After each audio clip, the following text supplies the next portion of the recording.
সাবেক আইজি শহীদুল হক এবং সাবেক সচিব কিবরিয়া এবং এনাদার একজন আসামি জহির ইসলাম সেলিম, তাদেরকে পুনরায় আজকে 10 দিনের রিমান্ড চেয়েছিল তদন্তকারী কর্মকর্তা এবং সে অনেক অগ্রগতি হয়েছে। 8 মার্ডার মামলায় কারা নাশকতা করেছে, কারা গান পাউডার দিয়েছে, কারা এই ঘটনা করেছে, কার নির্দেশে হয়েছে, সে অনেক গুরুত্বপূর্ণ তথ্য পেয়েছে এবং এই গুরুত্বপূর্ণ তথ্য সে আদালতে উপস্থাপন করেছে। ইনভেস্টিগেশন পর্যায়ে আছে, সুতরাং এইটা এখন বলা যাবে না।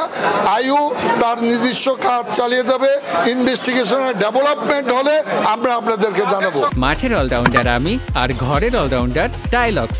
টাইলক্স টয়লেট ক্লিনার, ক্লিন মানেই টাইলক্স। আইইউ সাহেব তাদের সংশ্লিষ্টতা পেয়েছে বলে পুনরায় রিমান্ড চেয়েছে।